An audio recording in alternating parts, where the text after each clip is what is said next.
Commissioners, but we're going to hear from Hardee County Board of Commissioners Chair Renee Wyatt. So I want to thank her as well, and thank everybody. I know we have CareerSource Florida CEO Adrienne Johnston, so thanks for that, for coming. And we were here, I think, probably after Hurricane Ian, when we were able to deliver some resources, and we were happy to do that. And then, of course, we were here, I think, a couple years ago when we did one of our trucker events to increase commercial driver's license. That's been a big part of our workforce push, and it's been very, very successful. And we're really here, and we're very fortunate to be in Florida. We're leading the nation in so many different ways. We're #1 in new business formations and have been every year since 2019. We're #1 in net in-migration to our state.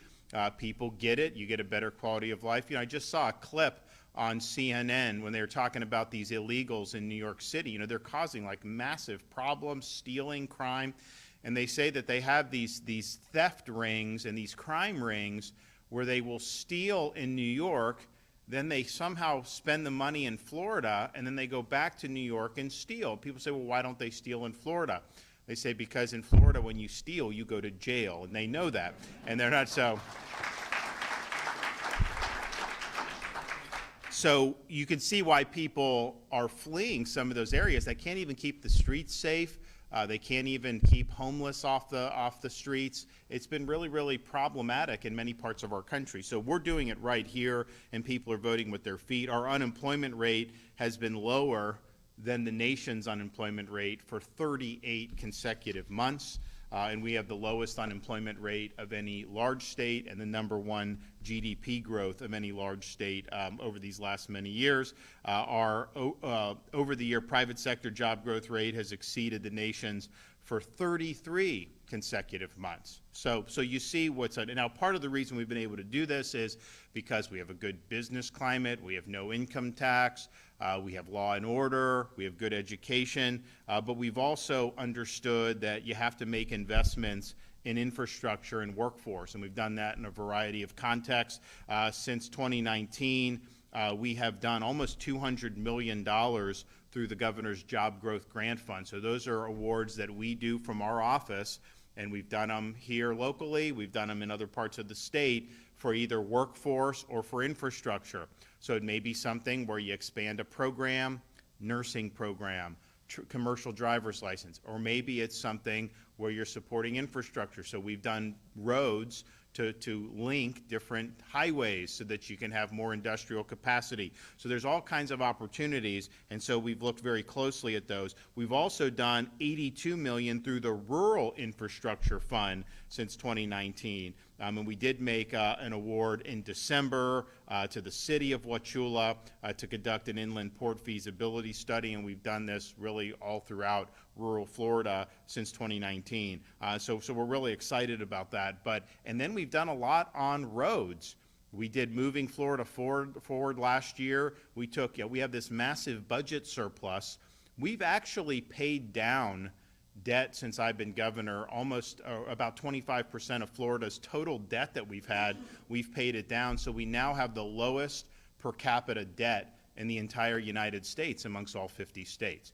If you're talking about your share of the national debt as an American citizen, it's over $100,000 for each and every U.S. citizen. Florida, your share of our state debt as a Floridian is like $600. I mean, so that's night and day to what's happening there. And so we're excited. But even with all that, paying down debt, running surplus, I mean, we had a lot of surplus money. We did the biggest tax relief that we've ever done in the history of Florida in this current fiscal year, including permanent elimination of sales tax on all baby items. So diapers, wipes, strollers, cribs, clothes, all that stuff is permanently tax-free in the state of Florida. And we did many other great tax relief. So we're doing all that, but then we're still doing investments. And so we did $4 billion for Moving Florida Forward to say, okay, where are some of the areas that we need to accelerate some of these projects because the state's growing.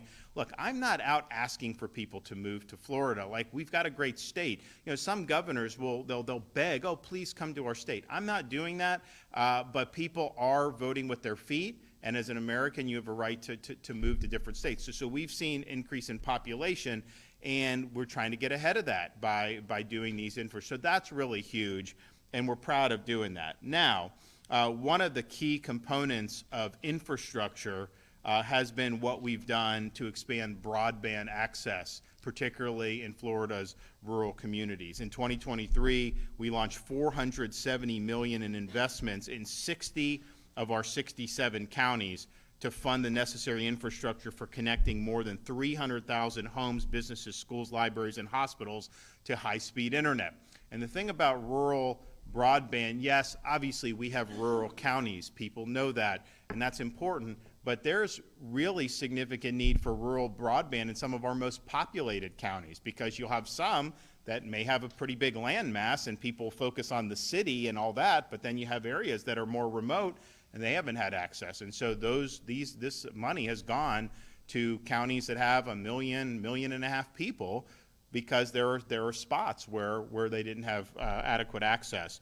So people focus on, like, okay, what's the federal versus state? We didn't wait for the federal government. The federal government has started to do stuff on this, but we created our own Broadband Opportunity Grant Program long before any federal broadband money ever came to the state of Florida. So it just shows you how we're ahead. And so today, we're very pleased to say we're going to continue with this commitment.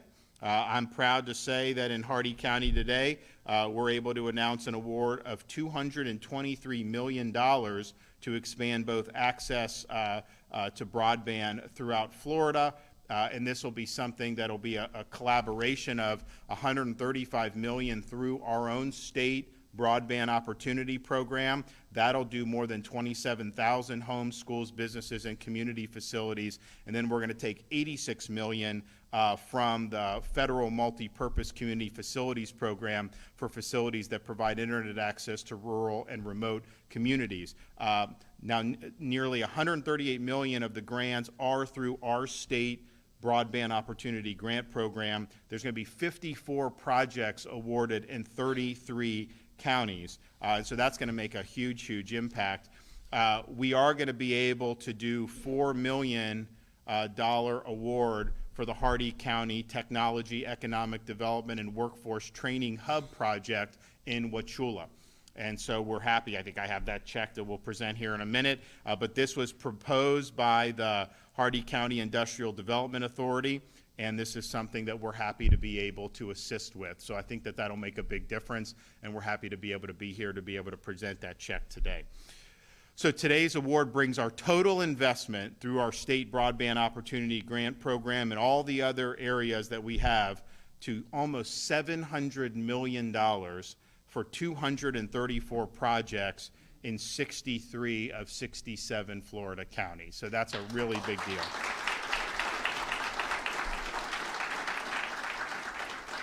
Now, even though we took the lead on this and have used a lot of state resources, we are distributing some of these federal grants, but what we're running into is federal government wants to put a lot of strings. They want to attach a lot of strings on this money.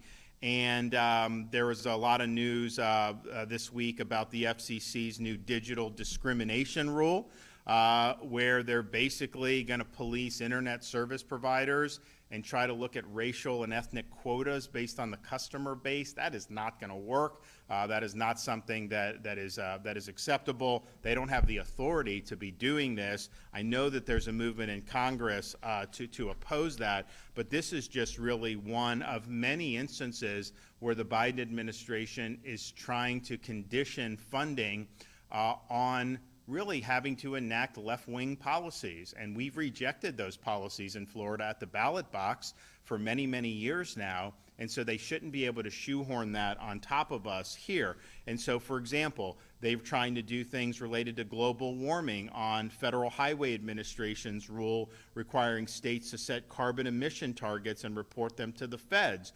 They don't have authority to do that. That's not something that's Florida's policy.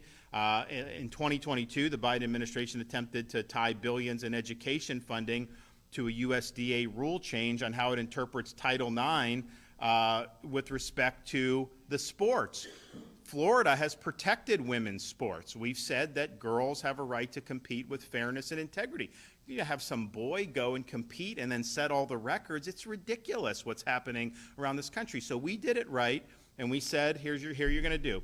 They were going to take away school lunch money from states that protected women's sports. I mean, it's just ridiculous. And so what we're doing in Florida is basically saying to the feds that they can go pound sand. We are not going to be following this illegal and unconstitutional guidance.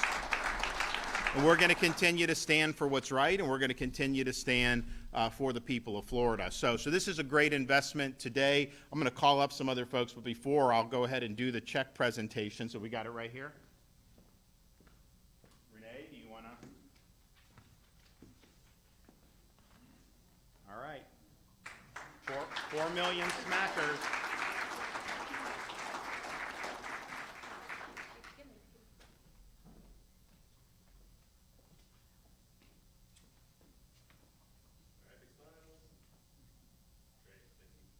All right. Congratulations.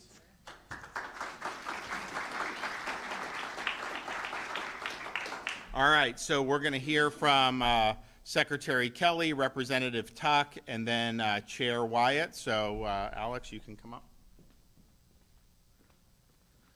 Well, Governor, thank you so much, and everyone, thank you for having us here today. It's great to be here in Hardee County, and the Governor really, explained, what today is about so well. I just really want to give some backdrop, in our role, the Florida Department of Commerce, and how we really look at, these kind of grants, these kind of dollars, how we work with communities like Hardee County to make these awards, and really that process, because I think it's so special to be here in particular because this grant application, thinking about the application Hardee County specifically put forward, it really was one of the ones that really stood out the most to us because it was so much about what the governor's talked about, the leadership and vision he's given us around really what are the community's infrastructure needs, workforce needs, how do those tie back to education, how does all that work together? This is one of the best applications that we've seen in the last couple of years where truly it was a true synergy of all those things. We're seeing some great work coming forward from Hardee County. We're seeing some great work coming forward from our rural communities. And where we fit in, the Florida Department of Commerce, we launched our broadband office back in 2020. The legislature gratefully supported the Broadband Opportunity Grant Program. The governor mentioned, we've worked over the last few years to help every single county start its own local planning, local technology planning team so that every county around the state has a voice, has an ownership role in how dollars like this, resources like this are going to be spent.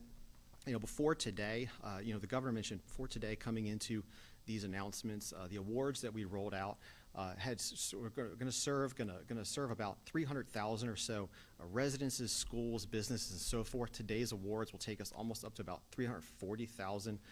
Again, residents, homes, businesses, schools around the state, and that really means something at a real human, personal level. If you think about what that means, especially in our rural counties, especially in those remote communities, even some of our urban counties, that's kids getting to do their homework at night. That's people getting to apply for a job. Most job applications these days, most interviews these days are online. That's a person trying to get that job. That's a person trying to take that class at night. Maybe they work during the day, they're taking that class at night, and they're trying to make a difference for their family. That's emergency management. That's the ability of our law enforcement and first responders to respond to a need, to have actual, timely, complete information quickly. So these dollars, what we're doing here today, that's credit card transactions going through a small business. If that small business can't get that transaction through, that might be a sale they don't get. So these are real needs at a real human, personal level.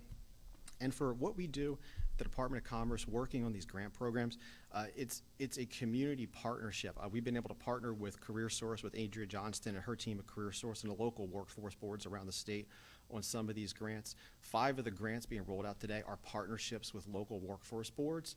4 of the grants today are partnerships with state colleges around the state, because these are hubs of connectivity for the community where learning, workforce development, all of these things occur in the same place. And some of these grants too, just I want to think about some of the communities that are getting connectivity through these grants. Lake Butler in Union County, Groveland in Lake County, Cross City in Levy County, Lake Panasoffkee kind of there in Marion in Sumter County, Hosford and Liberty County, Belle Glade on the western edge of Palm Beach County, Sopchoppy and Wakulla County, Olustee and Baker County.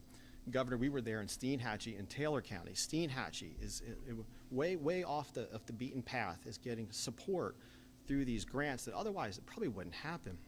And when I think about this places, Olustee and Baker County, remote community, North Florida, that 23 years ago I spent time at, as I was a young legislative aide, working in the legislature, and I would travel probably every other week from Jacksonville, that area, over to Tallahassee, and I would always take the more scenic route on 90 rather than I-10, and I would travel through Olustee, and I've probably been through that community, tiny remote community, probably 50 times over the years, but I hadn't been there about 21 years until just about 4 weeks ago, and I drove through Olustee, and what stood out to me is it looked the same, and I'm all for the character of a community kind of remaining, but 21 years later, it looked the same.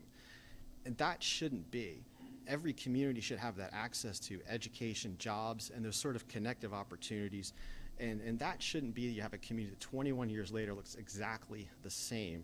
So that's what these grants are about, is connecting for those communities and really kind of bringing whatever that vision is. Really, again, really excited to see the application that Hardee County put forward. I think it's going to create jobs, it's going to create opportunity, and so we're the Department of Commerce, we're in it for the long haul with you, looking forward to supporting this grant, getting it launched, seeing shovels in dirt, backhaul work going, and seeing job creation. So again, thank you, Governor, for your leadership, and with that, I'll turn it over to Representative Tuck.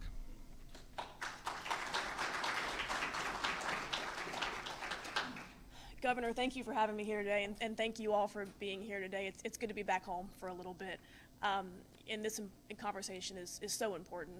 We, with your administration's support, Speaker Renner's legacy was universal school choice, which has created unprecedented access to online educational options. At the same time, in a post-COVID environment, you may have professionals who telecommute to a job in New York, and you may have 3, 4, 5 different people who are all fighting for internet access in the same household. The conversation has never been more important. The need for reliable broadband access has never been more prevalent, but the strain on rural communities like ours has never been felt more than it is today. So it's an honor to stand with you today. I can't thank you enough, Governor, for your investment in our community, and this is going to be an incredible day for our area. Thank you.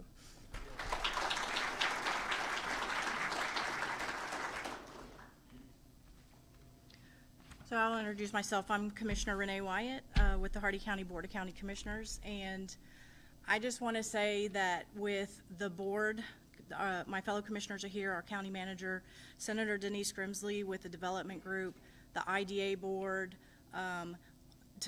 Representative Tuck, we can't thank you enough for all of the efforts that you do for our community as well. And Governor, it's so good to see you here again. You come every time we've called. And it was really nice to hear that Hardee County has the same visions as Governor DeSantis and his reign in our state. You do a wonderful job for our community, and we can't thank you enough. So, thank you. I'm not as good at reading as Governor is, so I also have to wear my glasses, so forgive me for that. You've kickstarted all of our hearts with this award. I can't tell you how exciting it is for all of us. The award for this facility will provide an opportunity for the citizens to access telehealth. It'll provide mentors for entrepreneurs and generate small businesses, as well as create needed housing. The facility itself is going to be a result of a 3-story building, and it's something that we've all been discussing for some time now with the plans that we've been trying to build for the future of this community, for our county. The first floor is going to be designated for a culinary incubator. The second floor will be a traditional incubator that will feature office spaces, classrooms, and computer lab. The third floor will be added as much needed residential condos. And this facility is going to be even more with this broadband access. I cannot stress enough how important it is for such a small rural community like this.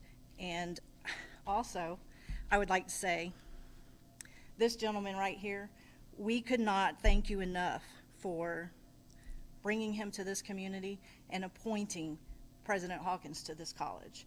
We love having him. I've heard nothing but wonderful things about him, and I got to meet him and have a discussion this morning. It's been wonderful. Thank you so much for everything, and we appreciate you.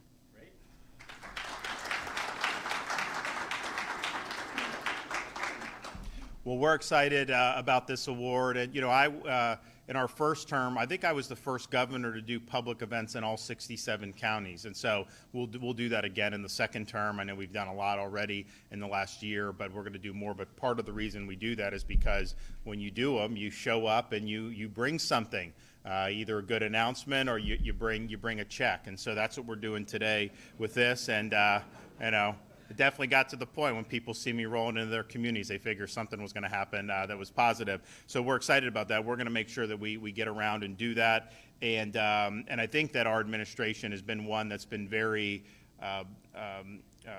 we understand that you can focus on a handful of very populated areas, and those are important areas to our state. But you have to also do things for our rural communities, and so we've put a lot of elbow grease into that, and we'll continue to do that as we go through these next few years. Also, just want to say just a couple things about some of the stuff going on.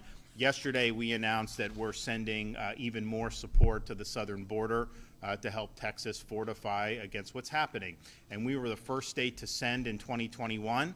We've sent Florida Highway Patrol. We've had National Guard. We've had Florida Fish and Wildlife.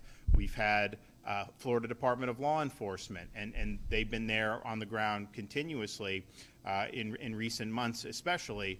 But we also said, you know what, they have all this the situation where Texas is fortifying, so we're going to do more to help fortify. So we did authorize National Guard as well as the Florida State Guard. So no state has done more to help secure this country's border that's not a border state than the state of Florida has, because we understand that a country either has a border or it's not a country, and so we have to establish this border. So we're doing it. And Biden could do this if he wanted to. I mean, he doesn't need legislation. I know they're working on it. Everything I've heard about it is that it's a disaster, what they're doing in Washington, because they're servicing other interests rather than your interests. But he could do it right now if he wanted to. And instead, what they're doing is he has threatened to actually go in and remove barricades that Texas has put up to let more people come into this country illegally. And you see some of these images, you see some of these people in New York City committing crimes, and the sense of entitlement on some of these illegal aliens is unbelievable. They act like they have a right to illegally come into our country. I'm sorry, you do not have that right. And if we were a country that was serious, we'd be sending these people back home to their home countries. That's how you enforce the rule of law. Biden's not doing that. He could secure the border if he wanted to, and he's choosing not to do it. So I don't think they're going to end up with any type of legislation that's going to actually solve the problem. I think in some respects it may codify the problems and kind of give Biden a campaign issue to where he says, oh, well, they wouldn't give me the authority. He has the authority now. If he wanted to do it, he could do it. Second thing is we are looking at this whole ESG. We did a big piece of legislation last year, environment, social governance.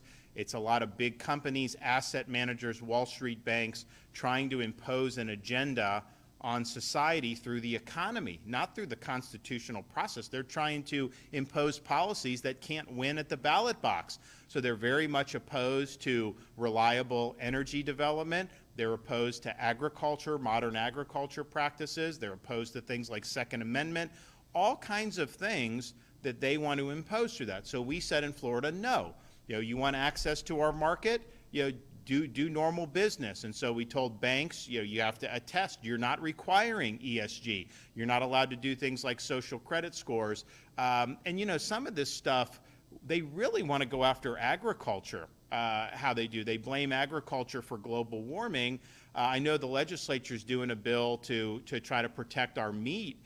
You need meat, okay? And we're going to have meat in Florida. Like, we're going to have fake meat. Like, that doesn't work. So we're going to make sure to do it right. But there's a whole ideological agenda that's coming after I think a lot of important parts of our society, and like Florida, obviously we have a lot of agriculture. Florida also relies on reliable energy to power our electric grid, particularly in the face of natural disasters. When Hurricane Ian came through, we got the lights back on because we had access to reliable energy. If we had to rely on windmills and solar panels, we would not have gotten the lights back on when we did. So we're very sensitive to that. So the ESG, it's just bad news.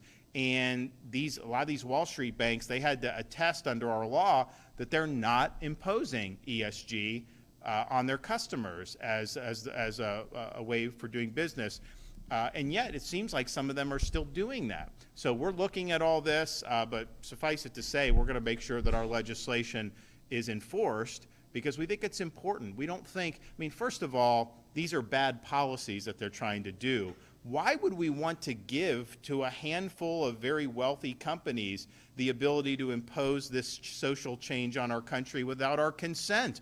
That's just not the way you should do business. They could never achieve these policies through the ballot box. They would lose elections if they ran candidates who were advocating this stuff. And so this is basically doing an end run around the constitutional system to be able to really do significant policy and social change. So we're protecting people in Florida from that, and I wouldn't want to delegate that to any group of companies, but if we had to, these would be the last companies I would want to be imposing their views on us because they don't have your best interests at heart. So we're going to be locked in on this. We understand it's an important fight, and we'll make sure that we're able to win the fight. And the good thing about Florida, if we were our own country, we'd be the 14th largest economy in the world. So we have the ability to weigh in on this, I think, in ways that are meaningful. And then finally, I just say, you know, I'm hearing reports that Biden may unilaterally recognize the existence of a Palestinian Arab state. And I can't think of anything more ridiculous for him to do at this juncture than that. Just think about it. You have Hamas attack Israel, the worst terrorist, one of the worst terrorist attacks in modern times, more Jews killed on October 7th than at any day since the Holocaust, and yet the response is going to be to recognize a Palestinian Arab state? I mean, you got to be kidding me with this. And so I don't know what they're going to end up doing, but I think that that'd be a huge, huge mistake to do that. The fact of the matter is, Hamas and other Palestinian Arabs, they don't want their own state. They want the annihilation of Israel. They want the annihilation of the Jewish state. That is what motivates them. And so if you recognize a Palestinian Arab state, all that's doing is creating a stepping stone to the destruction of Israel. So that's a total non-starter.